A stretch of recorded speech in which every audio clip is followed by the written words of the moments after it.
What's going on, Fernando? Just getting my steps in today. Coming a little early to the fire department. Everybody's kind of still on holiday mindset, so we'll see how many guys come in at 8 o'clock, which is here in about half an hour. What's up, Joe?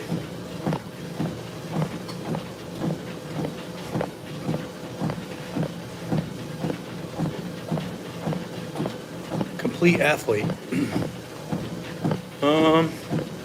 Well, being a complete athlete is going to take a couple of things. One, I think, if we look at some of the best complete athletes to ever live, Bo Jackson, Deion Sanders, I think some of that has to do with genetics. Now, you can work really hard and get better at a lot of different things, but to be a supreme athlete in multiple areas, you're going to have to kind of be a genetic freak. And unfortunately, maybe 1 out of 10 million people are that.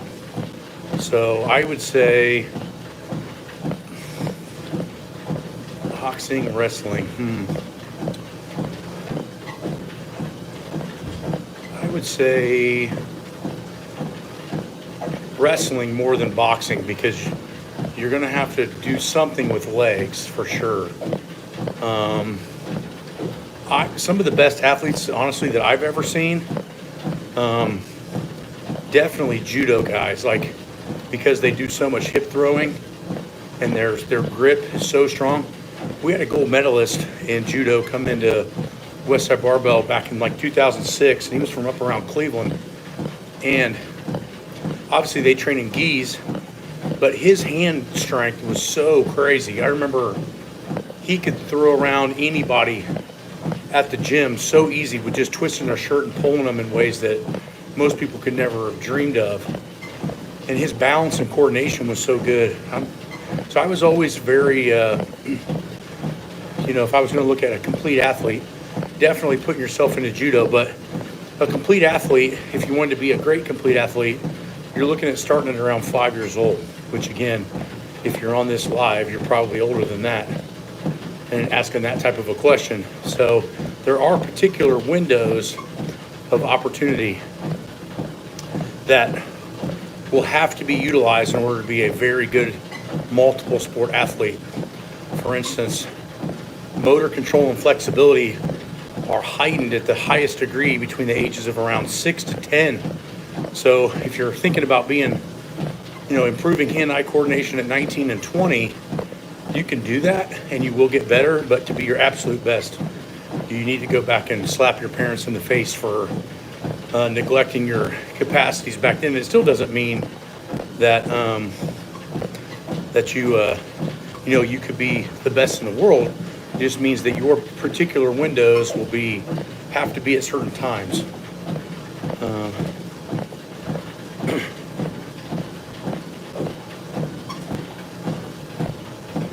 There's a limit on how much overhead tricep work. So Robbie Farr, if you get on the Patreon workouts, you'll see that we do use overhead tricep work, but we don't use overhead tricep work all the time.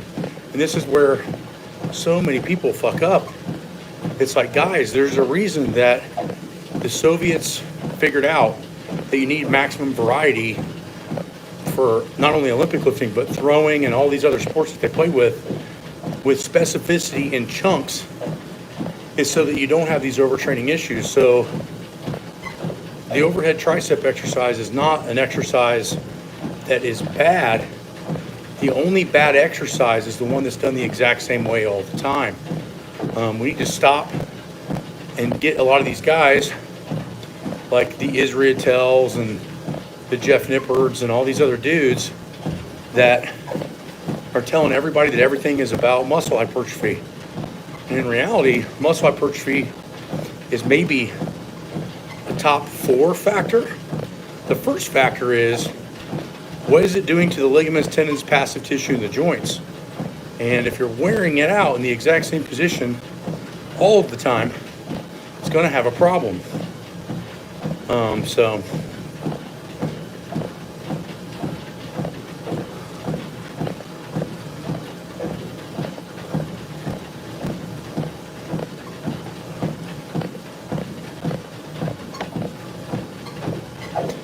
And the difference, and the problem with shoulders is that, again, like everything else, some people can get away with doing a lot of what I would consider dangerous shoulder work.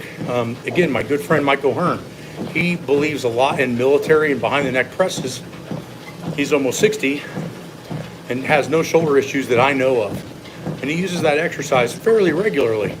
Other people, you see them use it for just a short period of time, they get shoulder problems. So it's hard because everybody's so different. And I think that if you do exercises that maybe you're not exactly built for, but you don't do them all the time, you do them sporadically, it tends to be a better situation overall for a vast amount of people than going, hey, well, this guy did it this way. Again, had a talk with the Padres strength coach on Saturday about this, and for most of you guys maybe know or don't know, is Ricky Henderson just died a couple of days ago. Ricky Henderson was the all-time base stealer in baseball and one of the all-time great players. His workouts were terrible. He was just a freak. And somehow his workout resurfaced where he was running 2 and 3 miles a day, doing like 30 to 50 push-ups. It was something crazy, just stupid shit, And he actually has pro players coming up to him and go, maybe we should implement some stuff like what Ricky Henderson was doing. Not understanding that Ricky Henderson was good in spite of his workouts, not because of his workouts.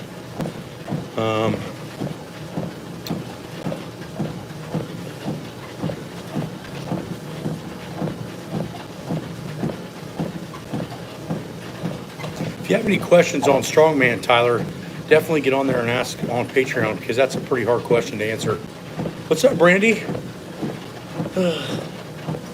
So for you guys that don't know, Brandy Muncie that's on here, or Mootsie, she is a Patreon member.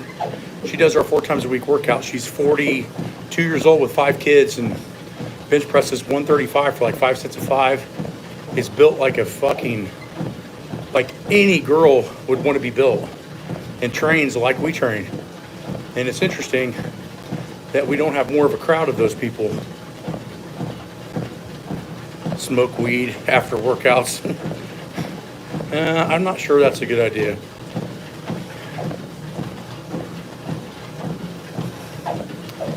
Yeah, I believe a national level powerlifter would have an advantage in wrestling for sure. If the skill level is equal strength. When skill level is equal, strength will always prevail.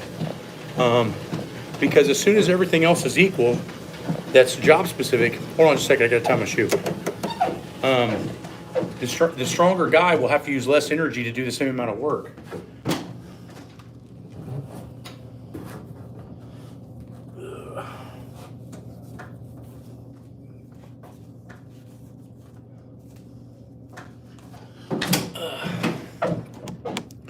So, yeah, I do agree with that for sure.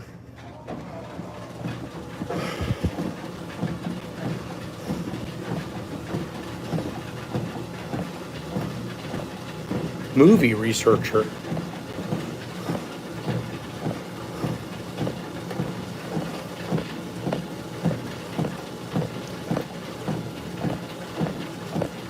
If you guys have a recommendation for a degree to get, again, come on Patreon. I'll help you there. We have to do some digging. Never felt better or been stronger in all my life. People don't know what they're missing. Training hard and smart with you. Yeah, I know. I try to tell people all the time.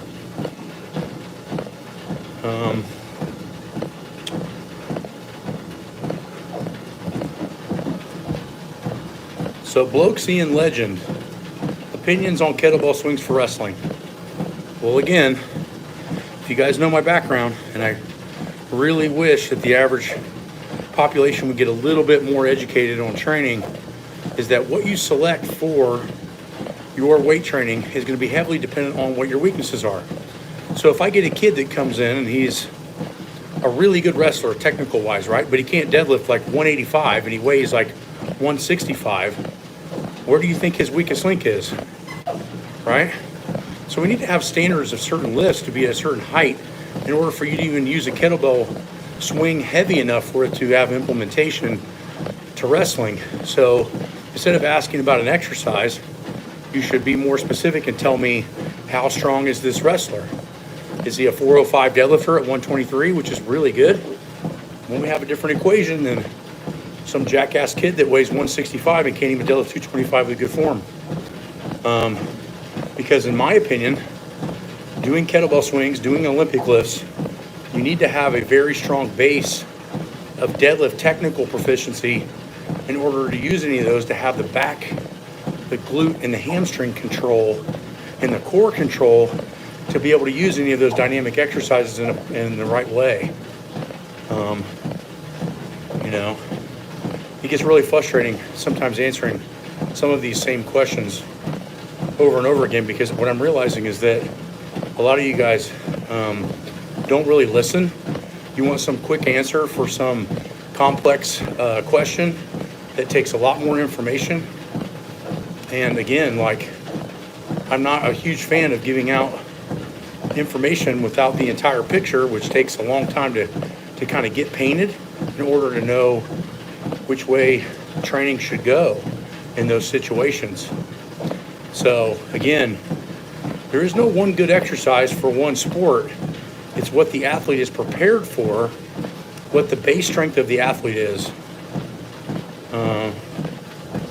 You don't have to be apologetic, blokes and legend. It's okay. I just wish a lot of these questions were on Patreon so we could do bigger, more in-depth analysis on where the question and answer needs to go.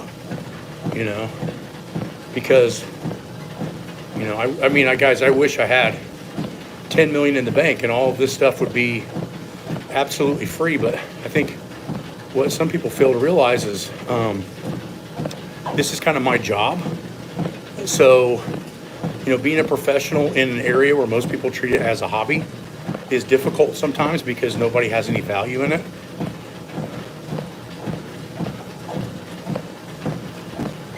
I wouldn't say that cardio first thing in the morning on empty stomach burns fat, not muscle. I wouldn't say that, because that may not be necessarily true. There's a lot of different conflicting research on when you should do cardio and how you should do it, because I think cardio is a hard topic, because right now I'm walking, so my heart rate's probably, here, I'll check it real quick. Should be about 126, maybe 128.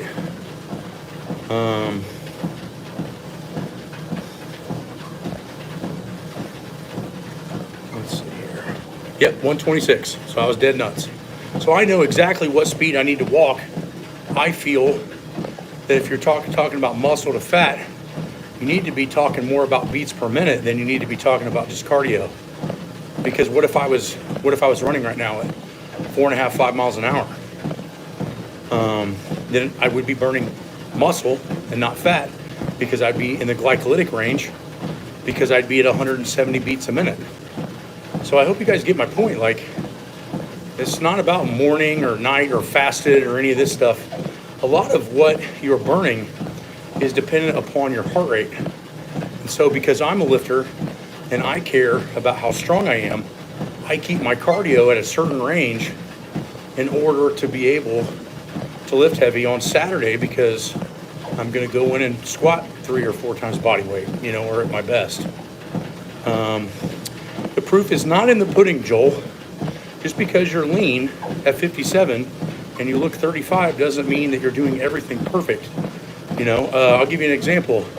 John Brown, stupid asshole, right? John Brown has 2 kids in the NFL, was a former Mr. America, and got lean on eating candy and hot dogs. So does that mean he knows what he's talking about? No. He's got good genetics. So your program may be on point, or you might be learning, there might be something else you can learn to get even better. I'm not saying that I'm right with everything I do, but at 57, I'm 45. I try to go home and read at least an hour a day on not only my particular field, but other fields, to absorb more information. I think it's good that you have a good mindset on what you're doing, but we can always do better. And from some of the stuff you're talking about, like doing cardio on empty stomach and burns fat and muscle, it automatically tells me You may not know everything that you think you know. So start reading more, start having a little bit more open mind of what you're doing. Flexibility is key. Flexibility is key, and flexibility is developed between the ages of 5 and 10. So you can get more flexible, but to be the most flexible you possibly can be, you have to start that at a very young age. Again, if you were reading more in-depth books on child and human development, you would understand some of those factors. So, yeah, it's just unfortunate, but whatever. Do I have a husband? What the fuck kind of question is that? No. Fucking YouTube.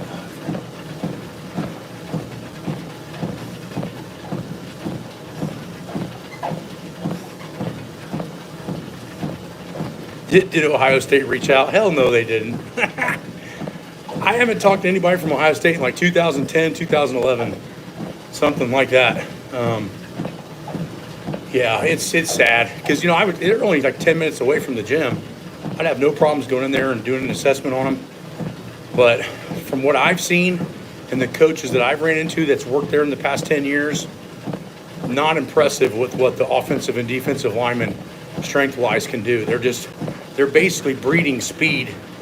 They're getting scholarships for speed, and then they're as good as they are at 19 as they are at 22, which automatically tells you that they're not doing jack shit with the strength programs. No, I haven't been to the new Westside Barbell facility ever since Louie and I kind of had a fallout in 2008. I really haven't had any part. I'd be more than open to coming over there, and I think the guy's name's Barry. I can't remember who runs that now, but I'd be more than happy to come over there and do a podcast on stuff that I learned from Louie or whatever. But those guys weren't around when I was there, so they probably don't know.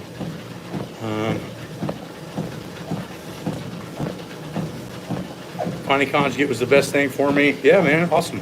Tom Barry, yeah, I think that's his name.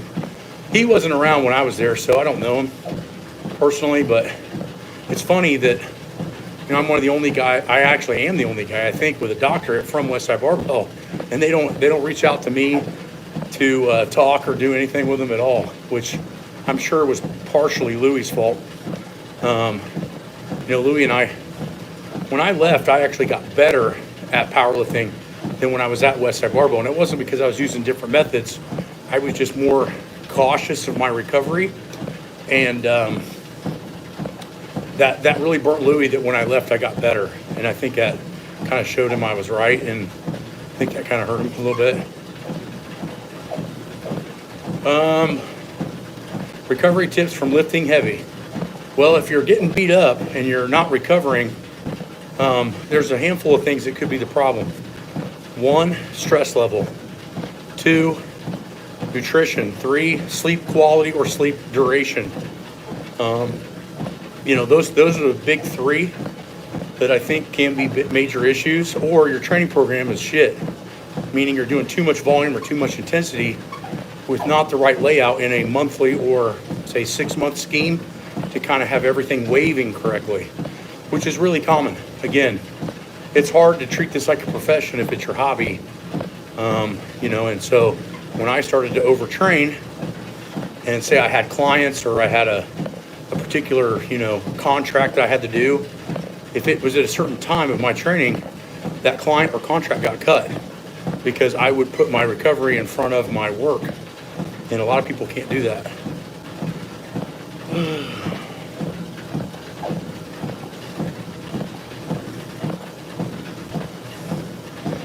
Natural, I was up to I did an 826 squat, 572 bench, and a 722 deadlift natural. Enhanced, took 10 years, but it advanced or enhanced 1197 squat, 844 bench, and 822 deadlift. But that took 10 years of optimizing my hormones for sure. So I realized that testosterone really wasn't everything, because when I went in to get on my first dose of testosterone, my T levels were in the low 300s, mid 300s, like 315, 320, which is pretty low for being 23 years old. And I was already at those numbers, 826, 572, 722. So again, I don't think that natural or enhanced really has anything to do with it. And I find that most people that are enhanced tend to train a lot smarter than people that are natural, because the people that are natural tend to have this chip on their shoulder and think that they need to work harder because they don't have drugs, when in reality, they can't work harder. That's a huge misconception with that. But I was never really damaging with the amount that I took. I could still pass drug tests with certain levels. Joel, box jumps, no, they don't. They really don't.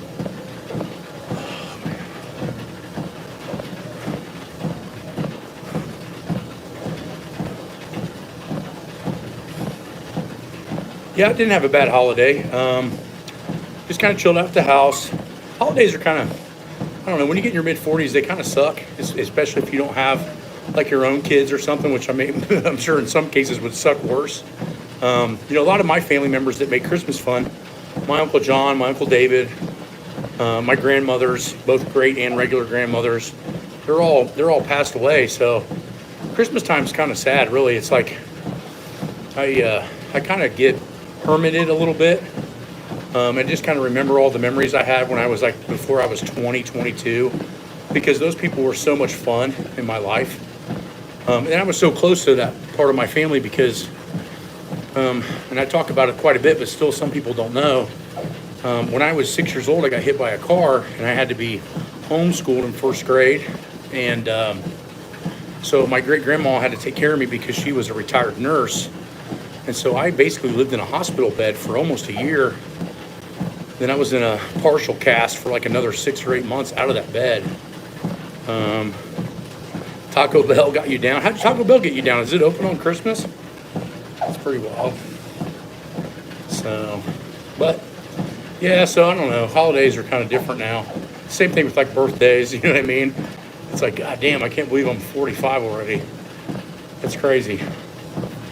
It seems like only 6 months ago is when I broke that Tom Platt squat record where I did 520 for 24. And it was like 3 years ago now. It's crazy. Like time just goes so fast when you're over, I'd say over 38, 40. It just like, boom, it just explodes. It's just gone. Like this past year just went so fast. It's crazy.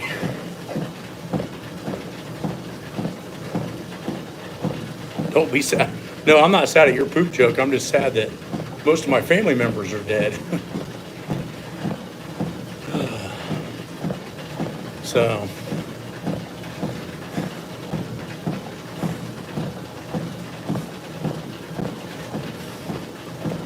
yeah, hopefully you guys, like I said, will get on the Patreon workouts, start following those. You know, we have people all the way from beginners to stay-at-home house moms to professional athletes that do those workouts and get a really good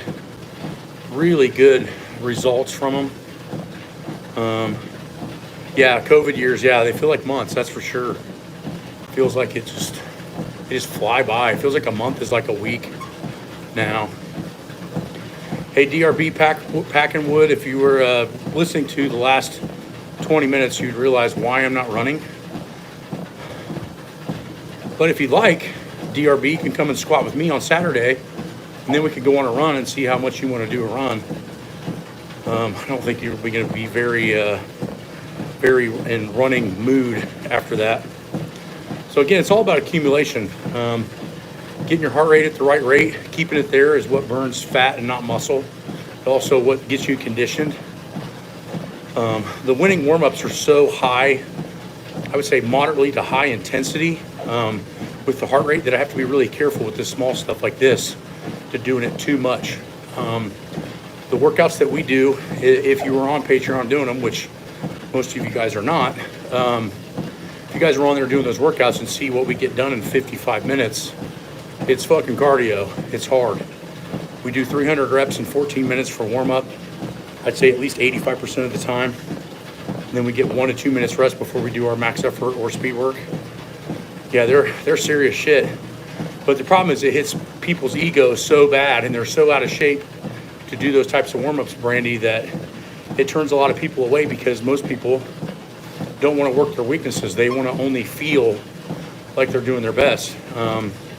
They don't want to find their shortcomings and actually train them, which is the most important thing with working out, guys. Is your shortcomings are the limiting factors into you getting better, for sure. Well, I'm in Columbus, Ohio, DRB. You want to come in for a leg workout, come on down. You know, I didn't get on your page and ask you to run. You did me, so called your ass out, man.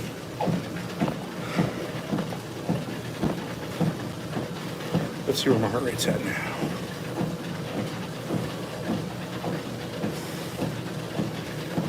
You guys got most of the rest of the week off from work, or you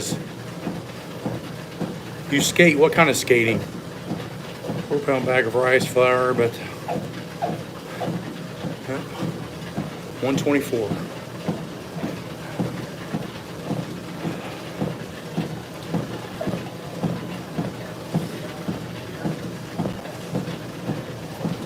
Powerlifter and figure skater. Huh. Never heard that combination before. That's pretty cool. What's your best squat?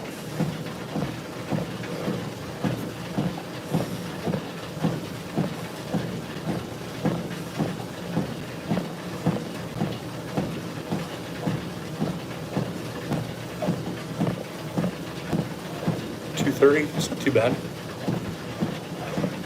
At what body weight?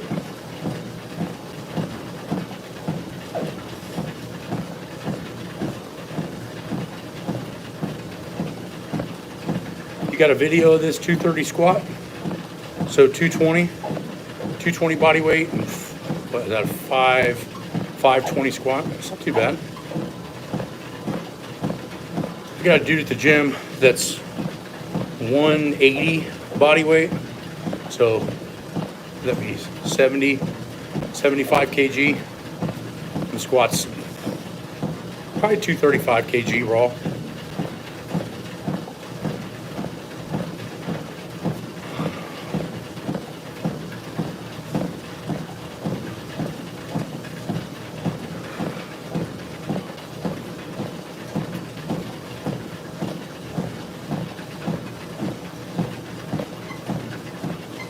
Reverse band.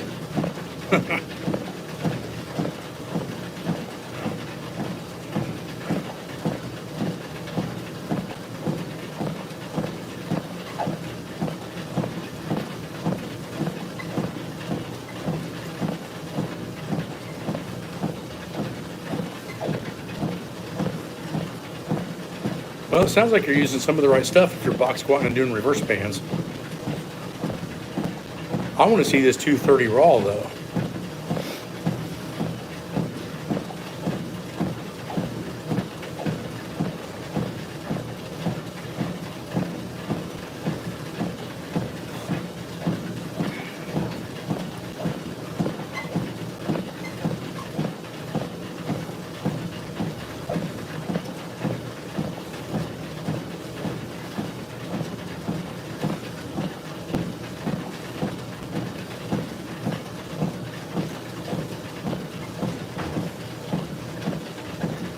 You guys are watching this right now, hit the like button. I don't know why we got so many views and only like 10 likes. It's crazy.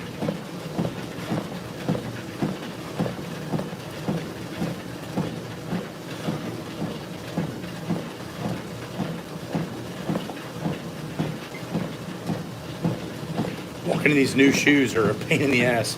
I got these new old school Air Force Ones, and I'm used to walking in sandals, and they're definitely a lot different. It's funny what your feet get used to. You know, when I'm squatting, I use old school first gen Jordans, and these are a little bit more padding, a little bit thicker, but my feet are not super crazy happy right now. I mean, they're not sore or anything, but it's pretty funny. Let's see where the heart rate's at now.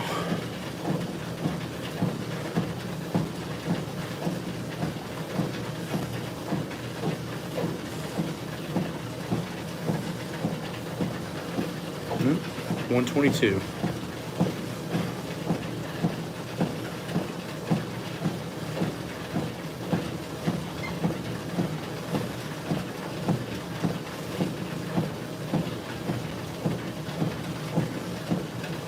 I always run high tops. I like ankle lock. So I don't ever really run like super low tops. I don't like that when I'm squatting. But I think you could do it. I just always squatted in high tops ever since I was like first started, like when I was 13. So I like the ability for my foot to kind of be locked at the ankle, especially as hard as I push out. So I'm a huge fan of high tops. But the ones I'm wearing right now are low tops. Best safety bar squat. I'd have to go back and look at my footage. I think I want to say 735. So like 330, 50 kg. And I think with 1 or 2 chain, I can't remember. Safety bar squat was always hard for me because I'm really tall. So I would train it a ton. Again, big tip. Because it was hard for me, I used a bar that made me weaker. So my best back squat was 865 in competition, completely raw. But safety bar was like 100 pounds less. But every time my safety bar went up, my back squat went up. So I think it was about 100 pounds less than my competition barbell back squat, which was 865.5. So I think I did around 750, 760, something like that. Did that at maybe 30, I want to say 33 or 34 years old. But yeah, like walking around town, I like using low tops, but like for lifting, definitely high tops for sure.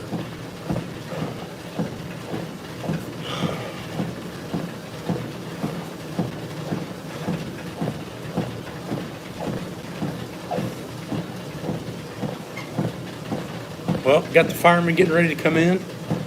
Thanks for joining this live. If you guys can, hit some like buttons.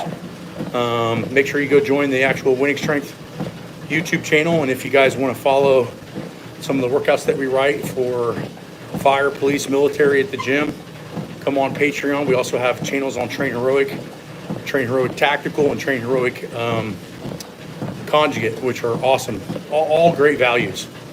So hopefully we'll see you guys there. You can follow some of the better programming that we've written over the years. Talk to you guys later.